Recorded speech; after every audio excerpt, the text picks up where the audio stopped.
الحمدللہ بفضلہ ومنہ وکرمہ۔ صحیح بخاری کتاب الرقاق باب نمبر 2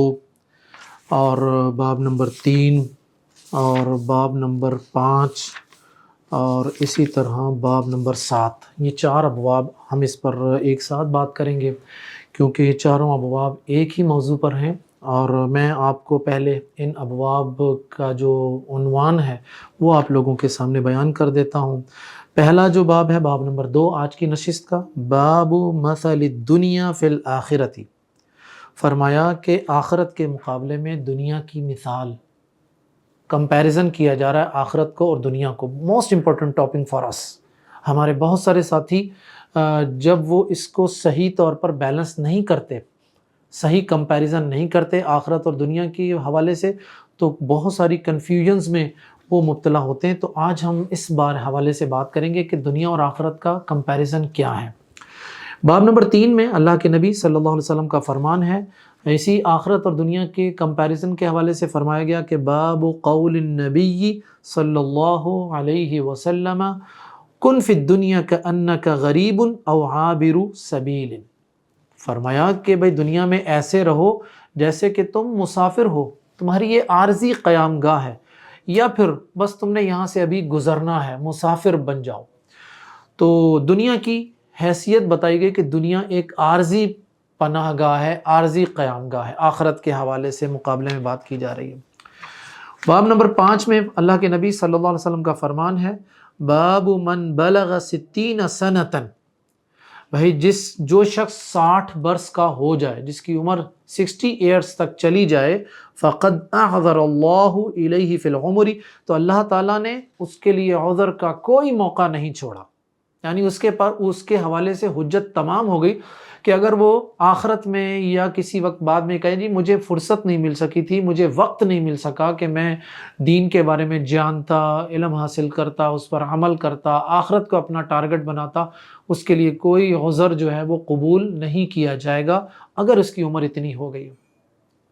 دیکھیں نا، ایک شخص کی زندگی 60 سال بہت بڑا ٹائم ہے کسی شخص کے لیے کہ وہ خیر اور شر کے بارے میں فیصلہ کر سکے اور خیر کو باقاعدہ اختیار کر سکے، شر سے اجتناب کر سکے۔ 60 سال بہت ہوتے ہیں، اور بالخصوص ایسے وقت میں جب ہم یہ دیکھتے ہیں کہ اس نے اپنی دنیاوی زندگی کی جو مصروفیات تھی اس نے کیا کیا کہ اپنی دنیاوی جتنے بھی معمولات تھے اس پر کمپلیٹلی کنسنٹریشن دی تھی۔ اس نے شادی، کاروبار، تجارت، نوکری، رشتہ داریاں، دوست احباب، پکنک، کھانا پینا، شاپنگ، انجوائمنٹ، کون سی اس نے چیز ایسی چھوڑی ہے جہاں اس نے پورا ٹائم نہیں دیا؟ تو اب آخرت کے بارے میں اگر کوئی یہ کہے جی کہ میرے پاس وقت نہیں تھا تو کہا جا سکتا کہ اب اس کے پاس کوئی عذر باقی نہیں رہا۔ اور 7واں جو باب ہے، باب نمبر 7، امام بخاری رحمہ اللہ فرماتے ہیں کہ باب ما یحذر من زہرۃ الدنیا والتنافس فیہا، جو شخص اتنی لمبی عمر لینے کے باوجود دنیا میں اس حد تک دلچسپی لیتا ہے کہ آخرت کو بھول جائے، تو اس حوالے سے کہا گیا کہ بھائی باب ما یحذر، اس بات کا بیان کہ بچا جائے، ڈرا جائے، اجتناب کیا جائے، من زہرۃ الدنیا، دنیاوی جو رنگینیاں ہیں اس میں اپنے آپ کو حد سے زیادہ انگیج کرنے سے بچا جائے، والتنافس فیہا، اور اس میں ایک دوسرے سے آگے بڑھنے کے جو مقابلے ہوتے ہیں اس سے بھی اجتناب کیا جائے۔ تو یہ چاروں ابواب بنیادی طور پر دنیا اور آخرت کی زندگی کے حوالے سے ایک کمپیریزن جو اسٹڈی کی جاتی ہے اس میں کچھ آپ کو ایک بنیادی تصور دے رہے ہیں۔ میں اسی بنیادی تصور کو کچھ اپنے الفاظ میں آپ لوگوں کے سامنے رکھنا چاہوں گا۔ دیکھیے، سب سے پہلے تو یہ جان لیجئے کہ قرآن مجید کی جتنی بھی آیات جس میں دنیا کو انما الحیات الدنیا لعب و لہو، جیسا کہ آج ہم پڑھیں گے اس بات، ایسی تمام آیات جس میں دنیا کو دھوکہ، فراڈ اور ایسا کہا گیا، سمجھ لیجئے کہ یہ اس دنیاوی تصور کی بات کی جا رہی ہے کہ جہاں انسان آخرت کے مقابلے میں دنیا کو ترجیح دیتا ہے، اپنی پریورٹی لسٹ میں دنیا کو، دنیاوی مفادات کو اس نے ٹاپ موسٹ رکھا ہوا ہے۔ وہاں کہا گیا کہ یہ دنیا جو ہے دھوکہ ہے، فراڈ ہے، تمہیں کہیں کا نہیں چھوڑے گی، کما لو جتنی دنیا کمانی تم نے، جو کچھ حاصل کرنا کر لو، جاؤ گے خالی ہاتھ۔ جو ساتھ لے کے جانے والی چیز ہے اس کا تعلق آخرت سے ہے۔ آپ دیکھ لیجئے بڑے سے بڑے کروڑ پتی، ارب پتی، کھرب پتی لوگ، ہمارے بھی کچھ عرصہ پہلے ایک حادثے میں ایک بڑی ایک امیر کبیر خاتون جو جن کی مطلب ڈیتھ ہوئی تھی، آپ یقین کیجئے کہ وہ خاتون ارب پتی خاتون، میں نام نہیں لے رہا ان کا، ارب پتی نہیں بلکہ کھرب پتی خاتون تھی، ان کو کفن جو تھا وہ عیدی نے دیا تھا، یعنی ان کے پاس ان کا اپنا مال ان کے اپنے کفن کے لیے بھی استعمال نہیں ہو سکا تھا۔ اور ایسی بہت ساری ہمارے پاس مثالیں ہیں، کروڑ پتی، ارب پتی، کھرب پتی کی، دنیا کما کما کر تھک گئے۔ آپ یقین کریں کہ میں ایسے لوگوں کے ساتھ بھی سم ٹائم سٹنگ کرتا ہوں جو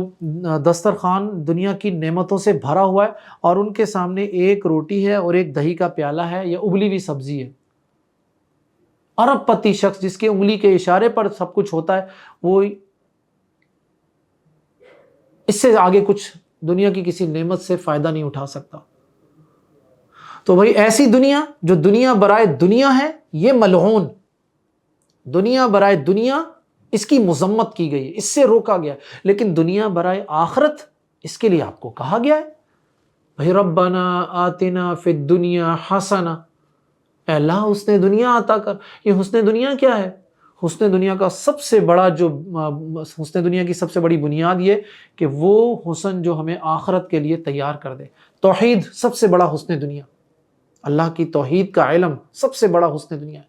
نیک اور صالح بیوی حسن دنیا ہے، فرما بردار اولاد حسن دنیا ہے، حلال مال خواہ وہ لاکھوں میں ہو، کروڑوں میں ہو، اربوں میں ہو، حسن دنیا ہے، نیکی کی توفیق یہ حسن دنیا ہے، دعوت دین یہ حسن دنیا ہے۔ تو بندہ مومن کو تو کہا گیا بھائی اس حوالے سے کانسیپٹ کلیئر کریں۔ اللہ تعالیٰ نے ایک اور مقام پر فرمایا وَلَا تَنْسَ نَصِيبَكَ مِنَ الدُّنْيَا،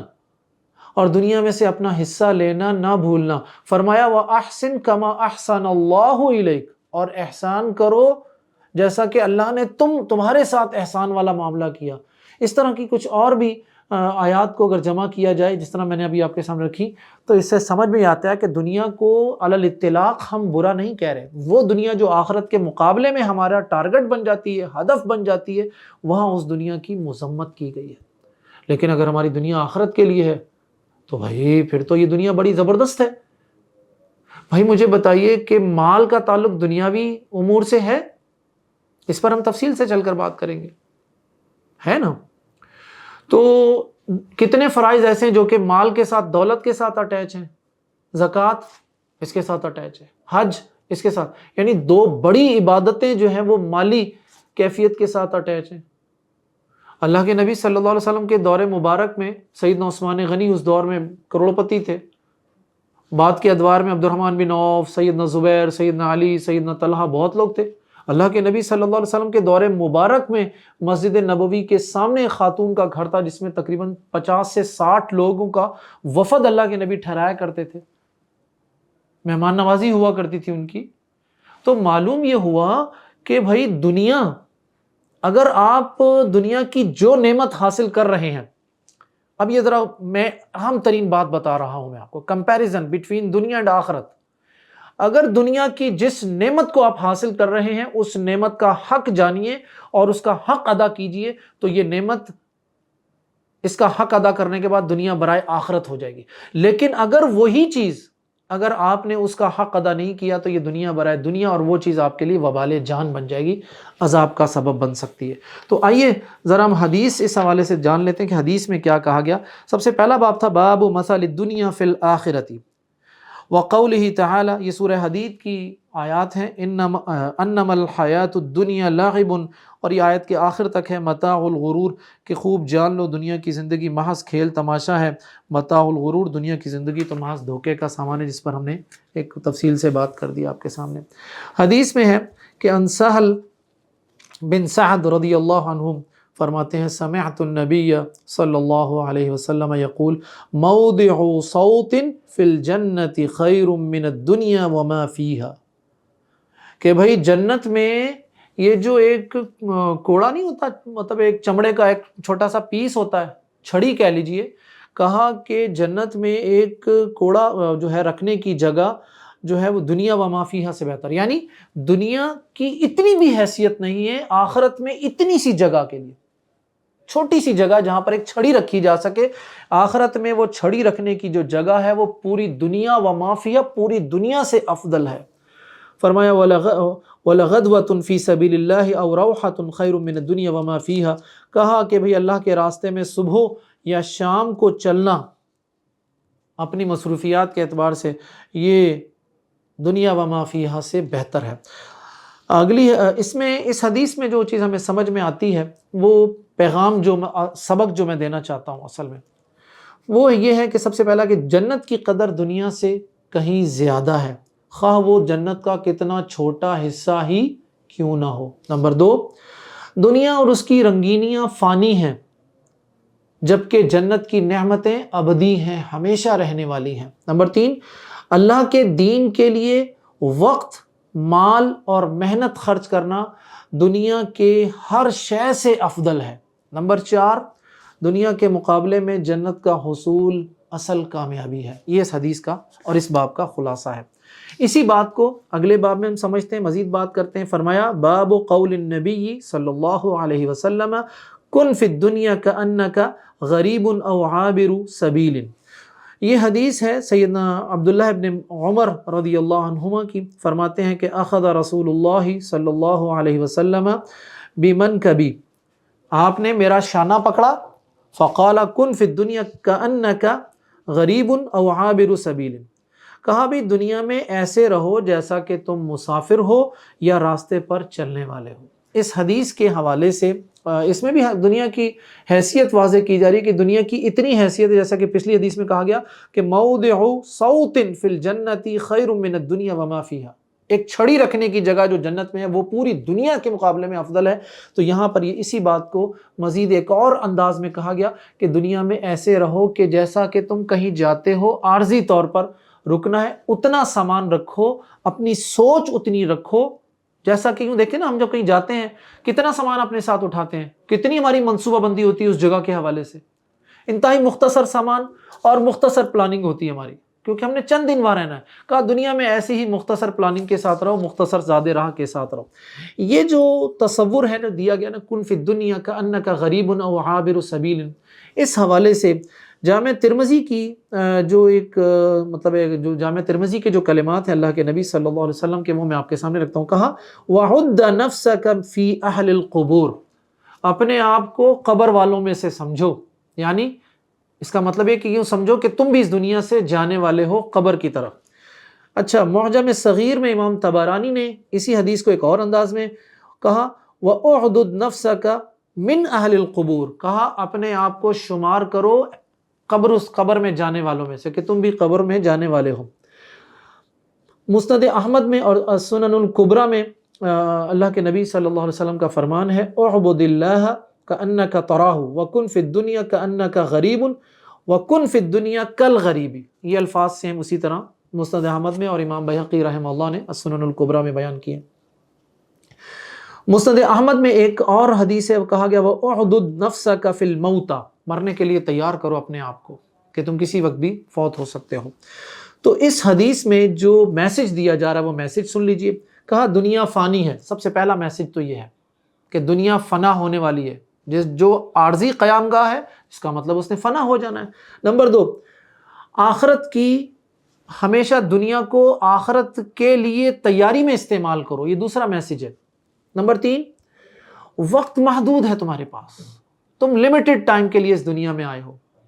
تو لمیٹڈ ٹائم کو اپنے علم نافع اور عمل صالح کے لیے استعمال کرو، تاکہ یہ وقت تمہارے لیے خیر کا باعث بنے، تمہارے لیے حجت بن جائے، تمہارے لیے دلیل بن جائے، تمہارے ساتھ کھڑا ہو اور تمہیں جنت تک لے کر جائے۔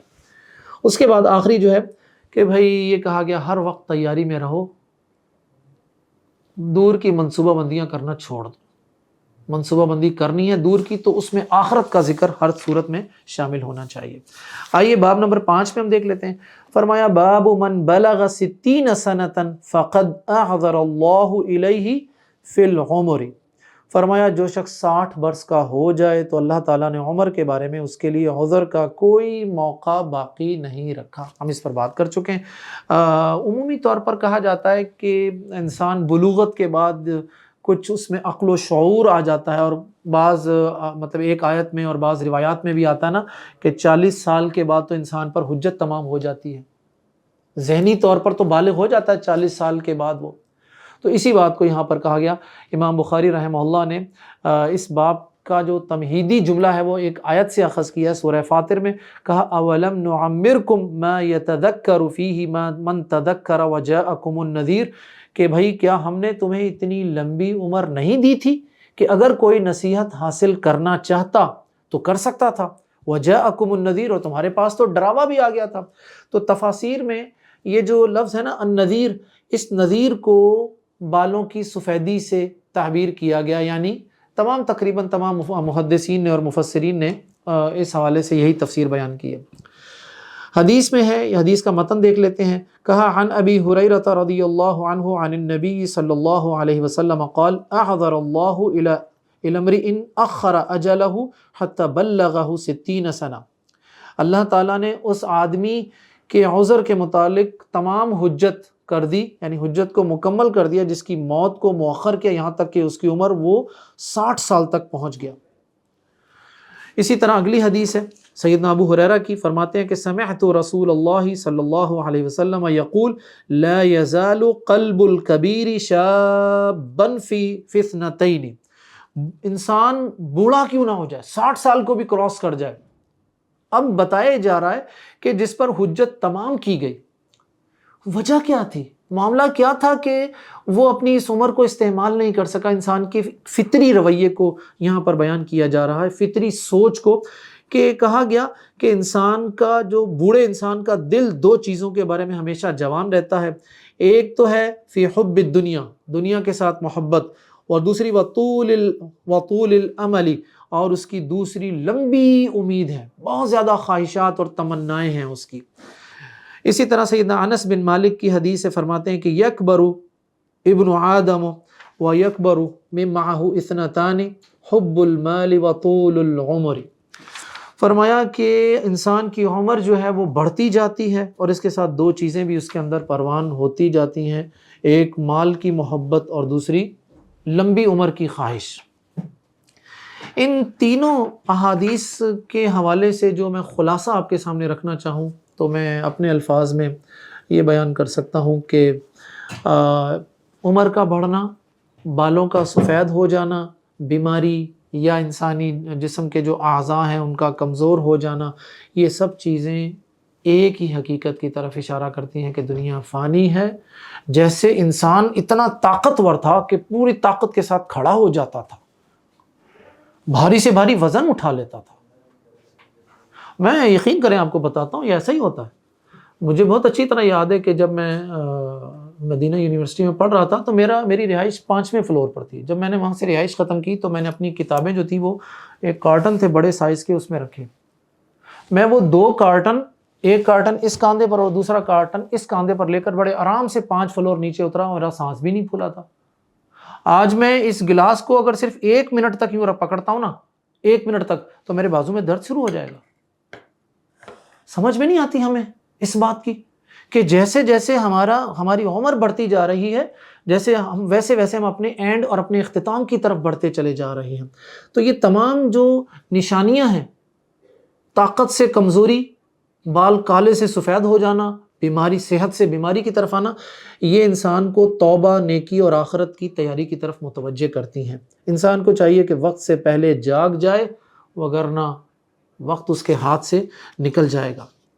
چوتھا میسج، خواہشات پر قابو کرنا سیکھیں۔ یہ جو ہے نا انسان کی اندر جو خواہشات، کتنی عمر کیوں نہ جائے، وہ لمبی عمر کی، مال کی اور دنیاوی آسائشات کی خواہشات کرتا رہتا ہے۔ تو ہمیں سبق یہ دیا گیا، خواہشات پر قابو پانا سیکھیں، بالخصوص بڑھاپے میں۔ نمبر 6، لمبی امیدیں چھوڑ کر آج کے دن کو یوں سمجھیے جیسا آج آخری دن ہے، اور جو کچھ آپ نے کرنا ہے آج ہی کرنا ہے۔ اس کے بعد رکھیں آخرت کی طلب اپنے اندر بہت رکھیں، دعاؤں میں اللہم انی اسألک جنت الفردوس، اللہ تعالیٰ سے جنت فردوس کی دعائیں بہت زیادہ مانگیں۔ لایانی اور غیر ضروری قسم کی امیدوں سے اجتناب کیجیے کیونکہ یہ غفلت کا سبب بنتی ہیں۔ دنیا کی حد سے زیادہ محبت ایمان میں کمزوری کا سبب بھی بنتی ہے۔